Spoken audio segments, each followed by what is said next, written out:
صدق رسول الله صلى الله عليه وسلم. قال نبينا عليه الصلاة والسلام: لا عدوى ولا طيرة ولا هامة ولا سفر.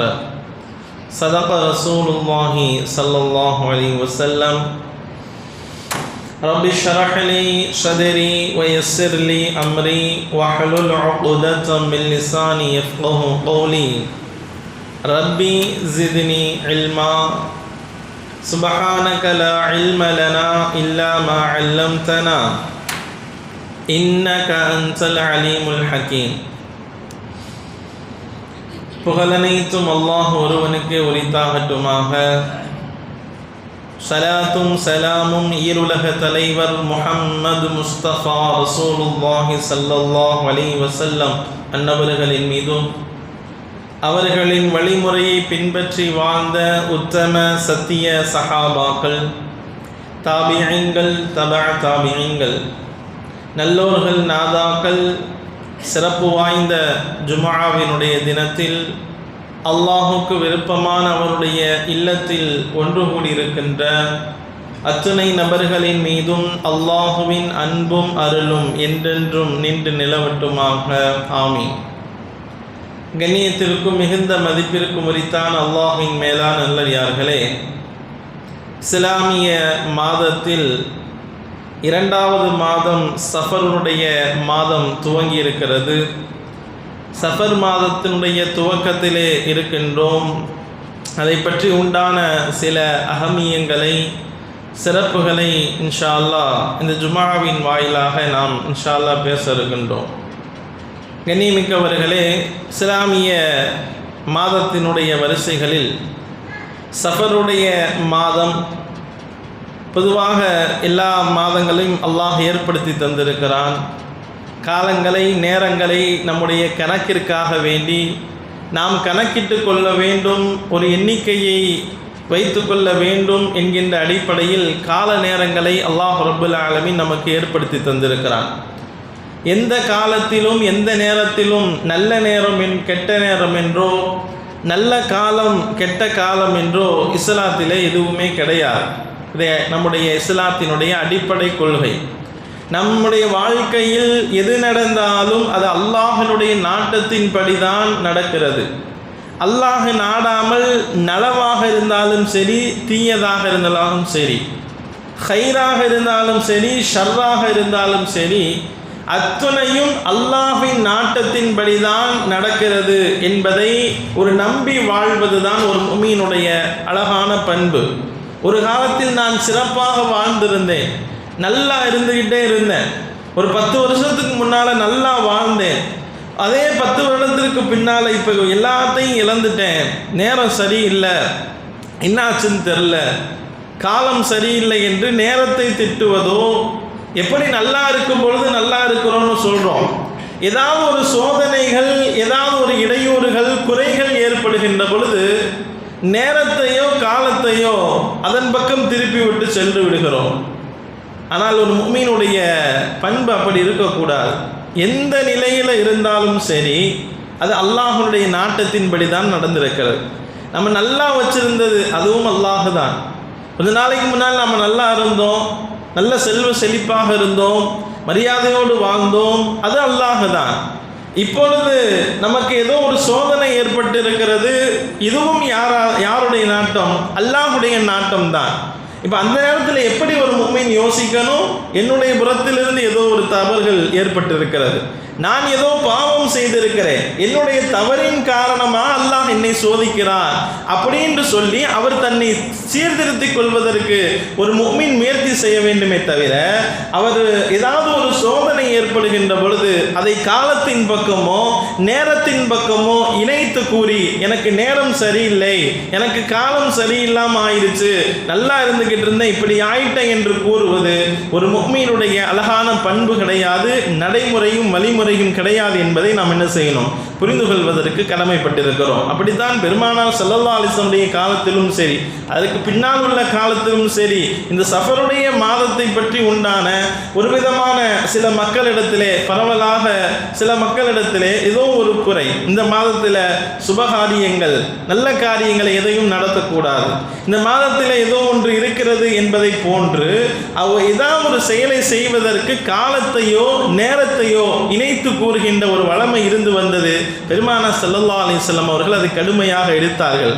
பரவலாக இன்னைக்கு நமக்கு மத்தியிலையும் அது குறைந்திருக்கதை நாம் காணுகிறோம். இருந்தாலும் ஒரு சில இடத்துல இந்த இன்னும் அந்த பழக்கங்கள், அந்த பண்பாடுகள், சஃபருடைய மாதம் வந்து விட்டால் இன்னும் சுபகாரியங்கள், நல்ல காரியங்கள், திருமண நிகழ்வுகள் போன்ற விஷயங்களை எல்லாம் நடத்தக்கூடாது என்கின்ற சில தவறான எண்ண ஓட்டங்களும் என்ன இருக்கிறது, ஒரு சில இடத்துல பரவலாக இருப்பதையும் நாம் என்ன செய்கின்றோம், காண முடிகிறோம். அதாவது அருமையானவர்களே, வரலாற்றில் நிறைய நிகழ்வுகள், குறிப்பாக நம்ம திருமணம் போன்ற நிகழ்வுகள் அப்படின்னு எடுத்து பார்த்தா, சீரத்து இப்னு கத்தீர் ரஹ்மத்துல்லாஹி அலைஹி அவங்க தன்னுடைய வரலாற்றில் பதிவு செய்கிறார்கள். அலி ரலியல்லாஹு அன்ஹு, ஃபாத்திமா ரலியல்லாஹு அன்ஹா அவர்களுடைய அந்த திருமண நிகழ்வு அல்லாஹ் இந்த சஃபருடைய மாதத்திலே ஏற்படுத்தி தந்தார். சஃபருடைய மாதத்திலே அவர்கள் முடிவு செய்யப்பட்டு சஃபருடைய மாதத்திலே அவர்கள் திருமணம் செய்து வாழ்ந்தார்கள். அவருடைய வாழ்க்கையில் சிறப்பான முறையிலே வாழ்ந்தார்கள். அவர்களுடைய வாழ்க்கையில் அல்லாஹுடைய பல்வேறு விதமான உதவிகளை அல்லாஹ் என்ன செஞ்சிருக்கிறான், அவர்களுக்கு அல்லாஹ் செய்து தந்திருக்கிறான். ஃபாத்திமா ரலியல்லாஹு அன்ஹா பெண் பேசப்படுறாங்க. ஒவ்வொருவராக வந்து ரசூலுல்லாஹ்விடத்தில் கேட்டுக்கிட்டே போகிறாங்க, பெண் பேசப்படுறாங்க. அப்போ அலி ரலியல்லாஹு அன்ஹு அவங்களுக்கு இந்த செய்தி வருகிறது. அப்போ அலி ரலியல்லாஹு அன்ஹுவுடைய பணியால் வேலை செய்கிறவர் தான் சொல்கிறாரு, நீங்கள் ரசூலுல்லாஹ்வுடைய குடும்பத்தில் போய் திருமணம் முடிக்கக்கூடாது, நீங்களும் போய் ஃபாத்திமா ரலியல்லாஹு அன்ஹா அவங்கள பெண் பேசலாமே, ரசூலுல்லாஹ்வுடைய குடும்ப உறுப்பினர்களாக ஆகலாமே அப்படின்னு அவர் சொன்னோன்னே அலி ரலியல்லாஹு சொன்னாங்க, எனக்கும் ஆசையாகத்தான் இருக்கிறது, பெருமானாருடைய அந்த குடும்பத்தில் ஒருவராக நான் ஆகுவது, அவர்களுடைய மகளை திருமணம் முடிப்பது எனக்கு ஆசையாக இருக்கிறது. இருந்தாலும் எனக்கு இதை ரசூலுல்லாஹ்ட்ட போய் எப்படி கேட்கறதுன்னு தெரியல, எப்படி கேட்குறதுன்னு ஒரு தயக்கம் இருக்கிறது அப்படின்னு அலி ரலியல்லாஹு சொல்லிட்டு கடைசியில் போகிறாங்க ரசூல் ஸல்லல்லாஹு அலைஹி வஸல்லம் இடத்துல. போய் உட்கார்ந்து பேசுகிறாங்க. எதற்காக வந்தீங்க அப்படின்னு ஸல்லல்லாஹு அலைஹி வஸல்லம் கேட்குறாங்க. அலி ரலியல்லாஹு அன்ஹு கொஞ்சம் தயங்குறாங்க அதை சொல்கிறதுக்கு. ரெண்டாவது தடவை கேட்குறாங்க, அப்பவும் தயக்கம். மூணாவது தடவை கேட்குறாங்க, அப்பயும் அமைதியாக இருக்கிறாங்க. நாலாவது தடவை ஸல்லல்லாஹு அலைஹி வஸல்லம் அவர்களே கேட்டு விட்டார்கள், என்னுடைய மகள் ஃபாத்திமா ரலியல்லாஹு அன்ஹா அவங்கள பெண் கேட்பதற்கு வந்திருக்கீங்களா, பெண் கேட்பதற்காக வேண்டி வந்திருக்கீங்களா அப்படின்னு அவர்களே கேட்டு விட்டார்கள். ஆமாம் யா ரசூலல்லாஹ் அப்படின்னு அவர் சொன்னோன்னே, சரி என்னுடைய பெண்ணுக்காக வேண்டி நீங்கள் என்ன மகர் வச்சுருக்கீங்க, என்ன மகர் என்ன வச்சுருக்கீங்க, முதல்ல அதுதான் கேட்டார்கள். எந்த ஒரு திருமண ஒப்பந்தங்களாக இருந்தாலும் திருமணத்தினுடைய அடிப்படை சாராம்சமே அதுதான். ஆமாம், பொதுவாக டக்குன்னு திருமணம்னோன்னு சில ஊர்களில் ஒரு விதமான பழக்கம், எவ்வளோ போடுறீங்க அப்படின்னு சொல்லுவாங்க. இந்த மாதிரி பெண்ணுக்கு எவ்வளோ போடுறீங்க, எவ்வளோ நகை போடுறீங்க, அதுக்கு எவ்வளோ செய்வீங்க, எவ்வளோ செய்கிற மாதிரி பல ஒரு ஊருடைய வரைமுறை இருக்கிறது. ஆனால் ஷரியத்தை சொல்லித் தருகிற அசல் நடைமுறை என்ன தெரியுமா, ஒரு மணமகன் மகரை கொடுக்க வேண்டும். பெண்ணிடத்திலிருந்து எதுவுமே ஷரியத்தினுடைய சட்டத்திட்டத்தின்படி எதுவுமே கிடையாது. அப்போ ஸல்லல்லாஹு அலைஹி வஸல்லம் முதல்ல என்ன கேட்குறாங்க, சரி திருமணம் முடிச்சுக்க சம்மதம் அப்படின்னு கேட்டுட்டு முதல்ல கேட்ட கேள்வி, நீங்கள் மகராக கொடுப்பதற்கு என்ன வச்சுருக்கீங்க, எவ்வளவு மகர் கொடுப்பீங்க அப்படின்னு சொன்னப்போ கேட்டப்ப அலி ரலியல்லாஹு சொல்கிறாங்க, இல்லை யார் ரசூலல்லாஹ் என்கிட்ட பெருசாக ஒன்றும் எதுவுமே இல்லை, இன்னுமே பெருசாக ஒன்றும் கிடையாது, இதுதான் என்னுடைய நிலைமை அப்படின்னு சொல்கிறாங்க. ஸல்லல்லாஹு அலைஹி வஸல்லம், இல்லை உங்களுக்கு நான் ஒரு உருக்கு சட்டை, அதாவது போரில் அணிவதற்கு உண்டான கவச ஆடை ஒன்று, இரும்பிலே ஆன ஆடை ஒன்றை நான் உங்களுக்கு கொடுத்தேன்ல, அதை வந்து நீங்கள் என்ன செய்யுங்க, மகராக கொடுங்க. இல்லை யார் சொல்லலாம், அது வந்து பெருசாக ஒன்றும் ஒரு 400 திர்ஹத்துக்குள்ளே தான் வரும், பரவாயில்ல அதவே நீங்கள் கொடுங்க, பரவாயில்ல அதவே நீங்கள் மகராக வையுங்கள், மகராக வையுங்க, நான் உங்களுக்கு திருமணம் முடித்து கொடுக்கிறேன் என்று சொன்னார்கள். அதே 3 மகராக வைக்கப்பட்டு அவர்களுடைய திருமண நிகழ்வுகள் நடக்கிறது. 3 ஆண் பிள்ளைகள் 2 பெண் பிள்ளைகளை பெற்றெடுக்கிறார்கள். அவருடைய வாழ்க்கையில் மன நிறைவான முறையில் வாழ்கிறார்கள். இந்த மாதத்தில் தான் அவர்களுடைய திருமண நிகழ்வும் நடக்கிறது. அவருடைய வாழ்க்கையில் எல்லா கட்டங்களிலும் அவர்கள் கஷ்டமான சூழ்நிலையிலும் இறைவனுடைய உதவியை பெற்று அவர்கள் வாழ்ந்து வந்தார்கள். வரலாற்றில் இன்னொரு நிகழ்ச்சியும் எழுதுவாங்க, நம்ம கேள்விப்பட்டிருக்கலாம். அலி ரலியல்லாஹு குடும்பத்தை அவங்க வந்து கஷ்டப்படுற குடும்பங்கள் தான். ரொம்ப பெரிய வசதியானவங்களாம் கிடையாது. இது பொதுவாகவே ரசூலுல்லாஹ் சஹாபாக்கள் அவங்களுடைய காலத்தில் பெரும்பாலான மக்கள் சிரமத்திற்குள்ளானவர்கள். அன்னைக்கு தேவைக்கு என்ன, இன்னைக்கு என்னுடைய சாப்பாட்டுக்கு என்ன நிலைமை அப்படிங்கிற அளவுக்கு தான் ரசூலுல்லாஹ்வுடைய அந்த காலகட்டத்தில் ஸல்லல்லாஹு அலைஹி வஸல்லம் அவர்களும் சரி சஹாபாக்களும் சரி அவங்களுடைய வாழ்க்கை நிலை இருந்தது. இன்னைக்கு நான் சாப்பாட்டுக்கு என்ன செய்யறது, இன்னைக்கு என்னுடைய நிலைமை எப்படி, இன்னைக்கு ஒரு நாள் என்னை கிடக்கும். இன்னைக்கெல்லாம் நம்ம அதை நினைச்சு பார்த்தோம்னா எவ்வளவோ அல்லாஹ்வுக்கு நன்றி செலுத்தணும். அல்லாஹ் எவ்வளவோ தந்திருக்கிறான், எவ்வளவு நியமத்துக்கள் நமக்கு வாரி தந்திருக்கிறான்னு நம்ம அவங்க வரலாறு படிக்கிறப்ப பேசுகிறப்ப தான் அந்த நிகழ்வுகள் எல்லாம் நமக்கு சிந்தனைக்கு வரும். யோசிச்சு பாருங்க, அவங்களுக்கு அன்னைக்கு நிலைமை அதுதான். என்ன சொல்கிறாங்க, ஃபாத்திமா ரலியல்லாஹு அன்ஹா அலி ரலியல்லாஹு அன்ஹு அவங்கள்ட்ட சொல்கிறாங்க, இன்றைக்கி நம்மள்கிட்ட உணவுக்கு எதுவும் காசு கிடையாது, இன்றைக்கி எதுவுமே கிடையாது, ரொம்ப கஷ்டத்தில் இருக்கிறோம், இந்தாங்க என்னுடைய ஒரு ஆடை, இதை கொண்டு போய் சந்தையில் போய் விற்றுட்டு காசு வாங்கிட்டு வாங்க, இன்றைக்கி உள்ள தேவைகளை நாம் என்ன செய்யணும், நிறைவேற்றணும் அப்படின்னு சொல்லி அலி ரலியல்லாஹு அன்ஹு அவங்கள்ட்ட ட்ரெஸ்ஸை கொடுக்குறாங்க. இதுதான் அவங்களுடைய நிலைமை. அல்லாஹ் அக்பர். கண்ணியமிக்கவர்களை யோசிச்சு பாருங்கள், நமக்கு எவ்வளவு நியமத்துக்கள், நம்ம அதை எத்தனை தடவை அதை எண்ணி பார்த்து அல்லாஹுக்கு நன்றி செலுத்தி இருக்கிறோம். அந்தந்த நேரத்திற்கு நாம் சாப்பாடு இல்லாமல் இருக்கிறோமா, அந்தந்த காலத்துக்கு சாப்பாடு இல்லாமல் இருக்கிறோமா, 1, 2, 3, 4, 5 தடவைகள் நமக்கு நினைக்கிறதெல்லாம் கிடைக்கிறது. அல்லாஹ் நம்ம இந்த அளவுக்கு வச்சிருக்கிறான். ஆனால் நாம் அல்லாஹை விட்டு என்ன செய்கிறோம், கொஞ்சம் தூரமாகிறோம். அல்லாஹுடைய நெருக்கத்திற்கு உண்டான செயலை செய்யாமல் அல்லாஹ்விடத்திலிருந்து தூரமாகின்ற செயல்கள் நம்முடைய வாழ்க்கையில் அதிகமாகி கொண்டே இருக்கு. நினைத்து பார்க்க வேண்டும், சிந்தித்து பார்க்க. அவ்வளோ நியமத்துக்களை என்ன செஞ்சிருக்கிறான் அல்லாஹ் நமக்கு தந்திருக்கிறான். அல்ஹம்துலில்லாஹ் அப்படின்ற ஒரு நிலையில் நம்ம வாழணும். இப்போ அவ்வளோ அவங்க கஷ்டத்தில் இருக்கிறாங்க, கொடுத்து விடுறாங்க. அலி ரலியல்லாஹு போய் விற்றுட்டு 6 திர்ஹத்தை வாங்கிட்டு வர்றாங்க. 6 திர்ஹத்தை வாங்கிட்டு வர்ற வழியில் ஒருத்தவர் யாசகம் கேட்குறார், ஒருத்தவர் என்ன செய்கிறார், யாசகம் கேட்குறார். அந்த கொண்டு வந்த 6 திர்ஹத்தை என்ன செஞ்சுட்டாங்க, அவருக்கு கொடுத்துட்டாங்க. அவங்களுக்கு ஒன்றும் இல்லை, சரி இவர் கேட்டு வந்துட்டாரு அப்படிங்கிற ஒரு இறக்கத்தில் என்ன செஞ்சுட்டாங்க, இருக்கிற 6 திர்ஹத்தையும் அவர்களிடத்திலேயே என்ன செஞ்சுட்டாங்க, அலி ரலியல்லாஹு அன்ஹு கொடுத்துட்டாங்க. கொடுத்துட்டு வந்துக்கிட்டு இருக்கிறாங்க. வர்ற வழியில் ஒருவர் ஒட்டகத்தை வைத்து கொண்டு நிற்கிறார். இந்த ஒட்டகத்தை என்கிட்ட வாங்கிக்கங்க, யாராவது வாங்கிக்கங்க விலைக்கு அப்படின்னு சொல்கிறான். அலி ரலியல்லாஹு அன்ஹு அவங்கள்ட்ட கேட்குறாங்க. அவங்க சொல்கிறாங்க, இல்லை என்கிட்ட 6 திர்ஹம் இருந்துச்சு, இருந்ததை நான் கொடுத்துட்டேன், என்கிட்ட காசு எதுவுமே இல்லை ஒட்டகம் வாங்குறதுக்கு அப்படின்னு சொல்கிறாங்க. இல்லை பரவாயில்லை, நீங்கள் வாங்குங்க, வாங்கிட்டு போய் அப்புறமா என்ன செய்யுங்க, லேட்டாக கூட காசு கொடுங்க, கொஞ்சம் கொஞ்சமாக கூட கொடுங்க அப்படின்னு சொல்லிட்டு ஒட்டகத்தை வித்துடுறாங்க. வாங்குறாங்க. வாங்கிட்டு வந்துக்கிட்டு இருக்கிறாங்க. வர்ற வழியில் இன்னொரு மனிதர் வருகிறார். இன்னொரு மனிதர் எனக்கு ஒட்டகம் வாங்க வேண்டிய தேவை இருக்கிறது, இந்த ஒட்டகத்தை எவ்வளோன்னு சொல்லுங்கள், நான் விலை கொடுத்து வாங்கிக்கிறேன் அப்படின்னு சொல்லி இன்னொரு மனிதர் கேட்குறார். இப்போ இவங்க சொல்கிறாங்க, இல்லைப்பா நானே ஒன்றும் இதை காசு கொடுக்கலை, இதுக்கு நானே ஒன்றும் காசு கொடுக்க வேண்டியதாக இருக்குது, அதை கொடுத்து முடிச்சுட்டு அதுக்கப்புறம் வேணால் என்கிட்ட விலைக்கு வாங்கிக்கோங்க, இப்போ வேணாம் அப்படின்னு சொல்லி சொல்கிறாங்க.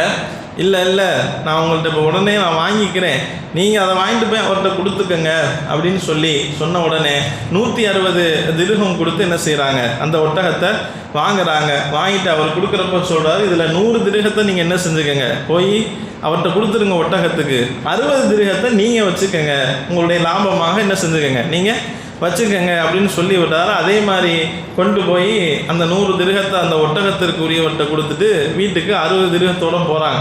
ஃபாத்திமா ரலியல்லாஹு அன்ஹா அவங்களுக்கு ஆச்சரியம். இதை போய் ரசூலுல்லாஹி ஸல்லல்லாஹு அலைஹி வஸல்லம் அவங்கள்ட்ட உடனே போய் சொல்கிறாங்க. சொன்ன உடனே பெருமானார் ஸல்லல்லாஹு அலைஹி வஸல்லம் சொன்னார்கள், நீங்கள் உங்களுக்கு தேவை இருக்கின்ற பொழுதும் நீங்கள் ஒரு ஏழை கேட்டாருன்னு சொல்லி நீங்கள் என்ன செஞ்சீங்க, டக்குன்னு இருந்ததை யோசிக்காமல் உங்கள்கிட்ட இருந்த 6 திர்ஹத்தை நீங்கள் கொடுத்துட்டீங்கல்ல, இது அல்லாஹ்வுக்கு ரொம்ப பிடிச்சி போச்சு. அல்லாஹ் ஜிப்ரைல் அலைஹிஸ்ஸலாம் அவர்களை அனுப்பி ஒரு மனித ரூபத்தில் அனுப்பி உங்களுக்கு ஒட்டகத்தை வித்தரும் ஜிப்ரைல் அலைஹிஸ்ஸலாம் அவங்க தான், உங்கள்கிட்ட ஒட்டகத்தை வாங்கி காசு கொடுத்ததும் ஜிப்ரைல் அலைஹிஸ்ஸலாம் அவர்கள் தான். ஒட்டகத்தின் மூலமாக ஜிப்ரைல் மூலமாக அல்லாஹ் என்ன செய்து விட்டான், உங்களுக்கு உதவிகளை செய்து விட்டான் அப்படின்னு சொல்லி ஸல்லல்லாஹு அலைஹி வஸல்லம் என்ன செய்கிறாங்க, இதுக்கு பதில் சொல்லி அனுப்புகிறாங்க. இவ்வளவு சிறந்த ஒரு வாழ்க்கை முறையை அல்லாஹ் தஆலா என்ன செஞ்சான், அவர்களுக்கு ஏற்படுத்தி தந்தான். எந்த ஒரு கஷ்டமாக இருந்தது, நெருக்கடியான சூழல், எந்த நிலையிலையும் அவர்கள் என்ன செய்தார்கள், அல்லாஹ்வுக்கு பொருத்தமான முறையில் வாழ்ந்தார். இப்படி ஒரு அழகான ஒரு குடும்ப அமைப்பு, குடும்ப வாழ்க்கை முறையினுடைய அந்த அமைப்பிலே அவர்கள் வாழ்ந்தார். அவருடைய குடும்பத்தில் எந்த ஒரு தங்கடமோ எந்த ஒரு சிரமம் சிரமங்களும் ஏற்படவில்லை. இந்த மாதத்தில் தான் அவர்களும் திருமணம் முடித்தார்கள்.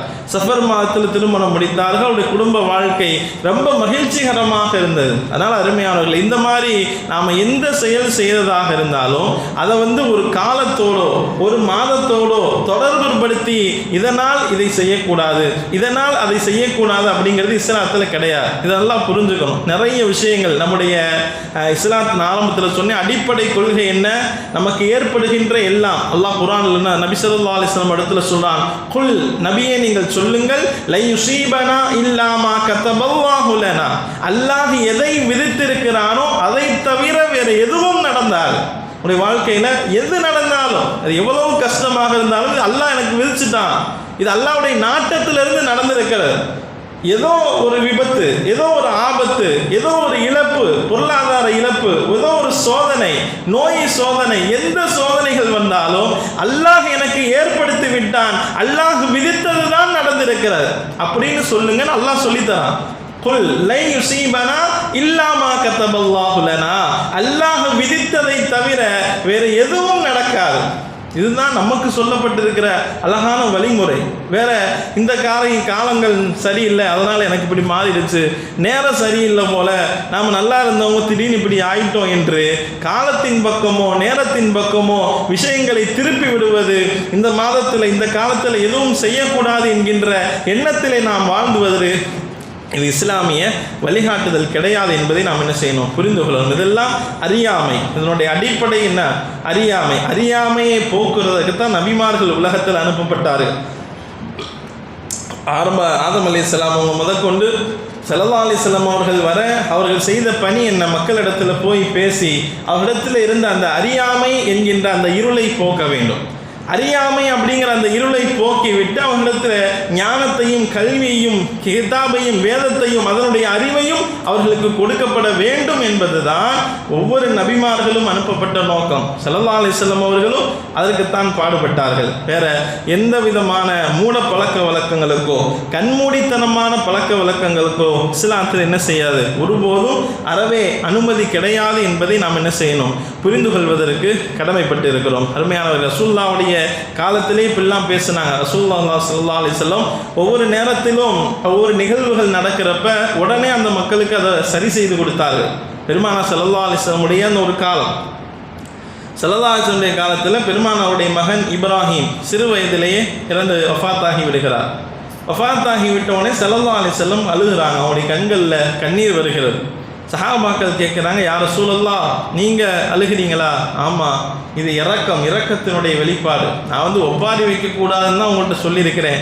கண்களிலே கண்ணீர் வருவது, அழுவது, இது இரக்கத்தினுடைய வெளிப்பாடு, அதனால் அழுக வருது அப்படின்னு ஸல்லல்லாஹு அலைஹி வஸல்லம் அவங்க என்ன செய்கிறாங்க, தன்னுடைய மகன் இப்ராஹிம் அலைஹிஸ்ஸலாம் அவர்கள் இறந்த போது கண்களிலே கண்ணீர் விடுகிறார்கள். அங்கே சில மக்கள் பேசிக்கொள்கிறார்கள், அன்னைக்கு சூரிய கிரகணம் ஏற்பட்டு விட்டது. சூரிய கிரகணம் ஏற்பட்டு விட்டோடனே அந்த மக்கள் எல்லாம் என்ன பேசுகிறாங்க, பெருமானாருடைய மகன் இறந்து விட்டார், இதனால் சூரிய கிரகணம் ஏற்பட்டிருக்கிறது, இதனால் ஏற்பட்டிருக்கிறது என்று அங்கே இருக்கிற எல்லாரும் சில மக்கள் என்ன செய்கிறாங்க, பேச ஆரம்பிக்கிறார்கள். ஸல்லல்லாஹு அலைஹி வஸல்லம் அவங்களுக்கு இந்த செய்தி வருகிறது. உடனே ஸல்லல்லாஹு அலைஹி வஸல்லம் அவங்களை கூப்பிடுறாங்க. அந்த இடத்துலையே அவர்கள் ஒரு கவலையில் இருக்கிறார்கள், ஒரு துக்கத்தில் இருக்கிறார்கள். அவர்களை அழைக்கிறார்கள். அவங்க அழைச்சு உடனே அவங்கள்ட்ட சொல்கிறாங்க, அப்படிலாம் கிடையாது, அப்படிலாம் யாருடைய இறப்புக்காக வேண்டியோ பிறப்புக்காக வேண்டியோ கிரகணங்கள் ஏற்படுவது கிடையாது. சூரிய கிரகணம், சூரியனும் சந்திரனும் அது முழுக்க முழுக்க அல்லாஹ்வுடைய கட்டுப்பாட்டில் இருக்கிறது. அது அல்லாஹ்வுடைய உத்தரவின் பேரில் உலகத்திலே செயல்பட்டு கொண்டிருக்கிறது. யாருடைய இறப்புக்காக வேண்டியோ பிறப்புக்காக வேண்டியோ அதனுடைய கிரகணங்கள் உங்களுக்கு ஏற்படுவது கிடையாது. நீங்கள் கிரகணம் ஏற்பட்டால் 2 ரக்அத் அல்லாஹ்விட்ட தொழுது பாவ மன்னிப்பு தேடுங்க, அதுதான் அதற்கு உண்டான வழிமுறையை தவிர இதனால அப்படி ஆயிடுச்சு, கிரகணம் ஏற்பட்டனால இறந்து போயிட்டாங்க அப்படின்ட்டு ஒரு செயலை இன்னொரு செயலோடு நீங்கள் இணைத்து சொல்லாதீர்கள் அப்படின்னு ஸல்லல்லாஹு அலைஹி வஸல்லம் என்ன செய்கிறாங்க, உடனே அந்த இடத்திலே கூப்பிட்டு என்ன செய்கிறார்கள், கண்டிக்கிறாங்க. இந்த எண்ணத்தை விட்டுருங்க, அப்போ எல்லாத்தையும் அல்லாஹ் தான் அப்படிங்கிற அந்த ஒரு சிந்தனையை கொண்டு வாருங்க.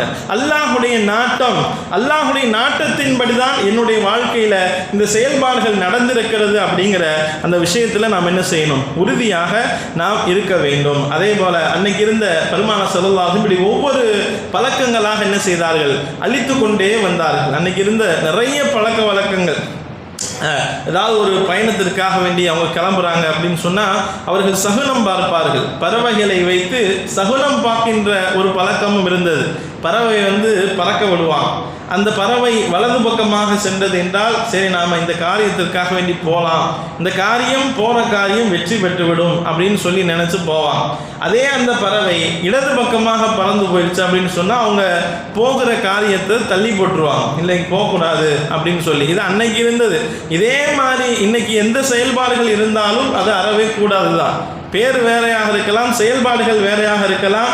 இது நடந்துச்சு, அதனால் இன்றைக்கி நம்ம போகிற காரியம் நடைபெறுமா என்னான்னு தெரியல, ஐயோ இப்படி ஆயிடுச்சு கிளம்புறப்ப அப்படிங்கிற இந்த மாதிரியாக வருகின்ற எந்த செயல்பாடுகள் எந்த பேராக இருந்தாலும் அதன் முழுசையாக நம்பி போகுவதை பெருமானார் ஸல்லல்லாஹு அலைஹி வஸல்லம் அறவே தடுத்தார்கள், கடுமையாக எச்சரித்தார்கள். அதே மாதிரி இந்த ஆந்தைகளை வைத்து அன்னைக்கு என்ன செய்வாங்க, ஒரு சகனம் பார்த்து வந்தார்கள்.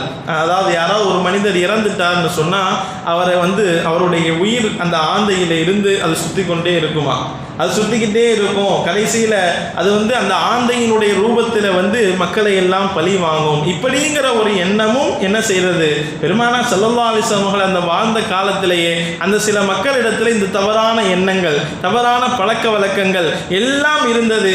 பெருமானார் அவர்கள் அவரை கூப்பிட்டார்கள், கூப்பிட்டு கடுமையாக எச்சரிக்கை செய்தார்கள். அத்வயரத்து ஷிர்குன் என்று 3 முறை சொன்னார்கள். நீங்கள் இந்த மாதிரி ஆந்தையை வைத்தோ பறவையை வைத்தோ நீங்கள் சகனம் பார்ப்பது இருக்கிறதே அது இணை வைப்பாகும், அதிலிருந்து தவிர்த்து கொள்ளுங்கள் என்று அருமை நாயகம் ரசூலுல்லாஹி ஸல்லல்லாஹு அலைஹி வஸல்லம் அவர்கள் கடுமையாக முறையிலே அழைத்து எச்சரிக்கை செய்திருக்கிறார். உடனே அவங்க என்ன செஞ்சாங்க, அதை நிப்பாட்டினாங்க. ஏன்னா அது பரவி விடக்கூடாது. அந்த செயல்பாடுகள் எல்லாம் அந்த பழக்க வழக்கங்கள் எல்லாம் பரவலாக ஆகி போகிடக்கூடாது என்பதற்காக ஸல்லல்லாஹு அலைஹி வஸல்லம் அவங்க உடனே சொல்லிக் கொடுத்து துஆவையும் சொல்லிக் கொடுத்தாங்க. உங்களுக்கு இந்த மாதிரி எண்ணம் தோணுதா, நாம் போகிறோம், இது செய்யாதனால இது வந்தனால நான் போகிற காரியம் தவறாக நடந்துருச்சோ, இப்படி ஆயிடுச்சோ அப்படி ஆயிடுச்சோ அப்படிங்கிற எண்ணம் வருதா, நீங்கள் துஆவை ஓதுங்க. ஸல்லல்லாஹு அலைஹி வஸல்லம் சொல்லித்தர அல்லாஹும்ம லா கைர இல்லா கைருக்க, யா அல்லாஹ் நலவுங்கிறது உன்னிடத்திலிருந்து வருகின்ற நலவு மட்டும்தான், நீ எனக்கு நலவாக வைத்தது தான் நலவாக இருக்கிறது. வலா தைர இல்லா தைருக்க, எந்த சகுனமும் கிடையாது, எந்த விதமான தீங்கும் கிடையாது. லா இலாஹ இல்லா ஹுவ கைருக்க, உன்னை தவிர வேற இறைவன் யாரும் கிடையாது. இதை நீங்க ஓதுங்க, இதை ஓதிக்கிட்டு நீங்க போங்க அப்படின்ட்டு அல்லாஹ்வின் மீது உண்டான நம்பிக்கையை பெருமானார் ஸல்லல்லாஹு அலைஹி வஸல்லம் அங்கு விதைக்கிறார்கள். இங்கேயும் பாருங்க, எந்த ஒரு காலத்தையோ நேரத்தையோ நாம் நம்முடைய செயல்பாட்டுக்கு அதை இணைத்தோம் என்றால், இந்த நாள இது நடந்துச்சு, அதனால இது நடந்துருச்சு, இங்க போயிருந்தா நாம ஜெயிச்சிருக்கலாம், இது இப்படி செஞ்சிருந்தா இப்படி ஆயிருக்கலாம் என்று ஒரு செயலை இன்னொரு செயலோடு, ஒரு செயலை இன்னொரு காலத்தோடு, ஒரு செயலை இன்னொரு நேரத்தோடு, எந்த சிறந்த காலமுங்க எல்லாத்துக்கும் ஒரே நேரத்தில் தான் விடியுது, எல்லாத்துக்கும் ஒரே டயத்தில் தான் நாம் என்ன செய்கிறோம், எல்லாரும் கிராஸ் ஆகிறோம். நீங்கள் காலையில் எந்திரிச்சு ஃபஜ்ர் தொழுது போங்க, அன்னைக்கு சிறந்த நாளாக இருக்கும், அன்னைக்கு ஒரு சுறுசுறுப்பான நாளாக இருக்கும், வெற்றியான தினமாக இருக்கும். ஃபஜ்ர் தொழுகாதவர்களுக்கு வேணால் அன்னைக்கு சுலபமான நாளாக இருக்கலாம். இஸ்லாம் காட்டி தருகின்ற வழிமுறை அதுதான். காலையில் எந்திரிங்க, தொழுவுங்க, அதில் வெற்றி இருக்கிறது. அந்த நாள் உங்களுக்கு சிறப்பாக இருக்கும் என்று பெருமானார் ஸல்லல்லாஹு அலைஹி வஸல்லம் என்ன செஞ்சிருக்கிறாங்க, சொல்லி தந்திருக்கிறாங்களே தவிர இது அல்லாமல் மற்ற இன்ன பிற செயல்கள்னால் இதனால் அது ஆச்சு அதனால் இது ஆயிடுச்சு என்று சொல்லி கொண்டு பார்ப்பது அது தவறான வழிமுறை. நீங்கள் துஆ செய்யுங்க, ஹைரை அல்லாஹ்விடத்தில் கேளுங்க, நீ தான் எனக்கு ஹைராக ஆக்கி தர வேண்டும் என்று அல்லாஹ்விடத்திலே நீங்கள் கேட்டு வாங்க அப்படின்னு சொல்லி ஸல்லல்லாஹு அலைஹி வஸல்லம் என்ன செய்கிறார்கள், நமக்கு வழிகாட்டி தந்திருக்கிறார்கள். இதே மாதிரி நமக்கு எந்தெந்த நிகழ்வுகள் என்ன நம்ம நிறைய சொல்லலாம், நிறைய விஷயங்கள் இருக்கிறது. வீட்டில் ஒரு சமூகத்துக்கு மத்தியில் ஒரு திருமண நிகழ்வுகள் அதை எடுத்துக்கிட்டாலும் சரி, ஒரு வீடு கட்டுகின்ற நிகழ்வுகள் அதை நீங்கள் எடுத்துக்கிட்டாலும் சரி, ஒவ்வொரு நிகழ்வுகளையும் நம்ம நிறைய விஷயங்களை பேசிக்கிட்டே போகலாம். அதில் செய்யப்படுகின்ற பல காரியங்கள் இஸ்லாத்திற்கும் அதுக்கும் சம்பந்தம் கிடையாது. இஸ்லாத்தில் இப்படி செய்யணும், மார்க்கத்தில் இப்படி செய்யணும் அப்படிங்கிற ஒரு அடிப்படையில் நாம் அதை செய்து கொண்டிருந்தோம் என்று சொன்னால் அதை நான் அந்த எண்ணத்தை விட்டு விட வேண்டும், அதை அறவே ஒழித்து விட வேண்டுமே தவிர அது இஸ்லாம் இஸ்லாத்திலேயோ மார்க்கம் சொல்லித்தந்த அந்த வழிமுறைகளிலேயோ என்ன செய்யாது, அது கிடையாது. வீட்டில் நீங்கள் குர்ஆன் ஓதுங்க, வீட்டில் இருக்கிறவங்க தொழுவுங்க, பெண்கள் வீட்டில் தொழுவுங்க, வீட்டில் டெய்லி கொஞ்சம் நேரம் குர்ஆனை ஓதிட்டு வாங்க, குர்ஆனுடைய சத்தத்தை வீட்டு முழுக்க கேட்க விடுங்க, அது ரஹ்மத் இறங்குகிறது, பக்ரா சூரா ஓதுங்க, ஷைத்தான் அங்கிருந்து வெளியே போக, இப்படி நிறைய வழிகாட்டுதல் ஸல்லல்லாஹு அலைஹி வஸல்லம் சொல்லி தந்திருக்கிறார். ஒவ்வொரு நாளும் இதை நீங்கள் பின்பற்றுங்க, வீடு நிம்மதியாக இருக்கும், வீடு ரஹ்மத்தாக இருக்கும், வீடு பரக்கத்தாக இருக்குமே தவிர இது செஞ்சாதான் வீடு நல்லா இருக்கும், சிறப்பாக இருக்கும் என்று தவறான எண்ணங்களை யூகங்களை நாம் வகித்து வைத்திருப்பது அது எதுவுமே இஸ்லாம் காட்டி தந்த வழிமுறை கிடையாது என்பதை நாம் என்ன செய்யணும், நாம் புரிந்து கொள்ள வேண்டும். காலத்தை திட்டுவதோ நேரத்தை திட்டுவதோ நேரத்தை சபிப்பதையோ ஸல்லல்லாஹு அலைஹி வஸல்லம் அவங்க தடுத்திருக்கிறார்கள். இந்த நேரம் போனே இப்படி ஆயிடுச்சே, ஆதமுடைய மகன் ஸல்லல்லாஹு அலைஹி வஸல்லம் சொன்னாங்க, யஸுப்பு தஹ்ர, ஆதமுடைய மகன் நேரத்தை திட்டுகிறான், ஐயோ இந்த நேரத்துக்கு போய் நடந்துடுச்சே அப்படின்னு அந்த நேரத்தை திட்டுகிறான், காலத்தை திட்டுகிறான். அல்லாஹ் சொல்றானா, அனத்தஹரு, நான் தான் காலமாக இருக்கிறேன், நான் தான் நேரமாக இருக்கிறேன். அப்ப காலத்தை நேரத்தை திட்டுறது அல்லாஹ்வை திட்டுவதற்கு சமம். பெருமானார் ஸல்லல்லாஹு அலைஹி வஸல்லம் சொல்றாங்க. அதனால உங்களுக்கு காலத்தையோ உங்களிலே யாரும் காலத்தை நேரத்தை குறை கூறாதீர்கள், காலத்தின் மேலே பழிய போடாதீங்க, நேரத்தின் மீது பழிய போடாதீங்க, அவங்க யாரும் கால நேரத்தை என்ன செய்யாதீங்க, குறை சொல்லாதீர்கள் அல்ல அப்படின்னு சொல்லி ஸல்லல்லாஹு அலைஹி வஸல்லம் அவங்க இந்த ஹதீஸை நமக்கு என்ன செய்கிறாங்க, நமக்கு சொல்லி தருகிறார்கள். அதனால அருமையானவர்கள், எந்த நிலையிலும் எந்த சூழ்நிலைகளும் எந்த செயல்பாடுகளிலுமே நாம் கவனமாக இருக்க வேண்டியது, நமக்கு எது நடந்தாலும் அது அல்லாஹ்வுடைய நாட்டத்தின்படி தான் நடக்கிறது, அல்லாஹ்வுடைய நாட்டத்தின்படி தான் நடக்குது. நாம் நம்முடைய வாழ்க்கையில் கடைபிடிக்க வேண்டியது தொழுகையை கடைபிடிங்க, எது நமக்கு வலியுறுத்தி சொல்லப்பட்டிருக்கிறதோ அதை நம்முடைய வாழ்க்கையில கொண்டு வாருங்க, அதற்கு முயற்சி செய்யுங்க, அதற்கு முக்கியத்துவம் கொடுங்க.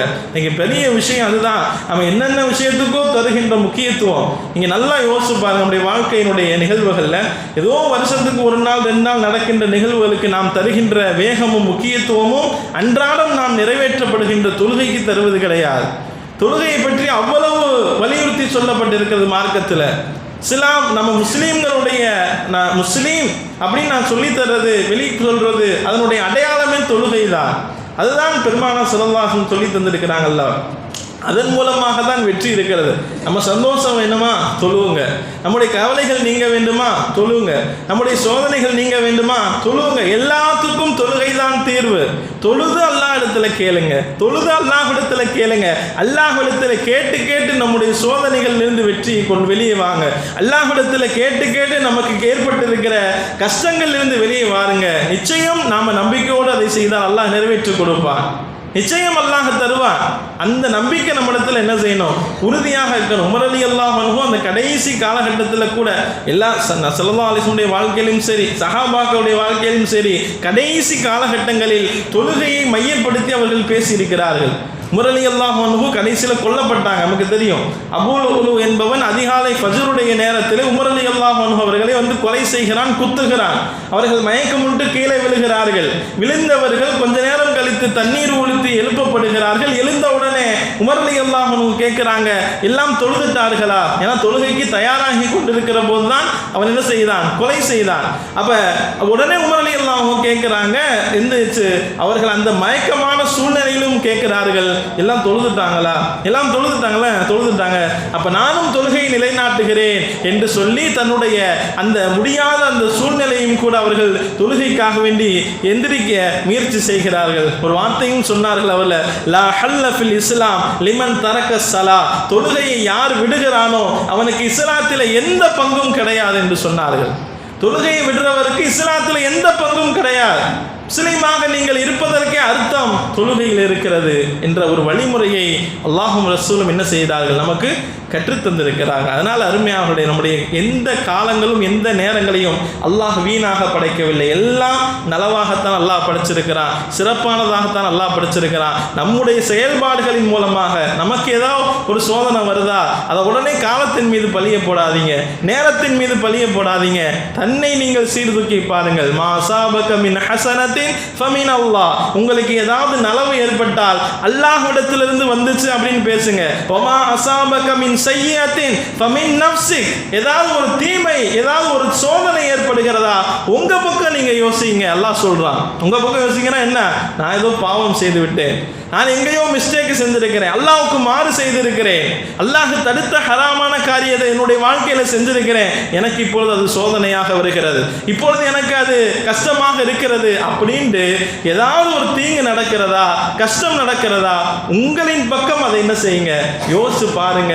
ஆனால் எது நடந்தாலும் அது அல்லாஹ்வுடைய நாட்டத்தின்படி தான் நடக்கிறது அப்படிங்கிற அந்த ஒரு முடிவிலையும் நீங்கள் உறுதியாக இருக்க வேண்டும் என்ற வழிகாட்டுதலை தான் இஸ்லாம் நமக்கு என்ன செய்கிறது, சொல்லித்தரதை தவிர மற்ற எந்த விஷயத்திற்காக ஒரு காலத்தின் மீதோ ஒரு நேரத்தின் மீதோ ஒரு மனிதனின் மீதோ நீங்கள் எந்த செயலையும் திருப்புவதற்கு இஸ்லாம் அழகான வழிகளை காட்டித்தரவில்லை. நீங்கள் அல்லாஹ்விடத்திலே கேளுங்க, அல்லாஹ்வுடைய நாட்டத்தின்படி நடக்கிறது, அல்லாஹ்வுடைய நாட்டப்படி தான் இனியும் நடக்கும். உலகத்தில் கியாமத் நாள் வரைக்கும் அதுதான் நடந்து கொண்டிருக்கிறோம், இறைவனுடைய நாட்டம் தான் ஜெயிக்கும் என்றைக்கும் அப்படிங்கிற உறுதியான ஈமானோடு இருக்க வேண்டும். நம்முடைய சோதனைகள், நம்முடைய கஷ்டங்கள் வருகிறதா, அதை நீங்கள் அல்லாஹ்வின் பக்கமே திரும்புங்க. அவனிடத்திலே நீங்கள் நெருக்கத்தை ஆக்கி தொழுது அவனிடத்திலே நீங்கள் என்ன செய்யுங்க, தேவைகளை கேட்டு பெறுங்கள். எல்லாம் அல்லாஹ் ரப்பல் ஆலமீன் இப்படிப்பட்ட ஒரு நல்ல நசீபை நம் அனைவருக்கும் தந்தல் புரிவானாக. எல்லா செயல்பாடுகளிலும் அல்லாஹ்வையே நாம் நினைத்து அவனை அஞ்சி அவனை பயந்து அவனுடைய நாட்டம் நமக்கு நடக்கிறது என்கின்ற உயர்ந்த சிந்தனையோடு வாழக்கூடிய நல்ல நசீபை நம் அனைவருக்கும் அல்லாஹ் தந்தல் புரிவானாக. வாஹிரு தஅவானா அல்ஹம்துலில்லாஹி ரப்பில் ஆலமீன். சுன்னத்துல் அவர்கள் சுன்னத்துல் கொள்ளும்.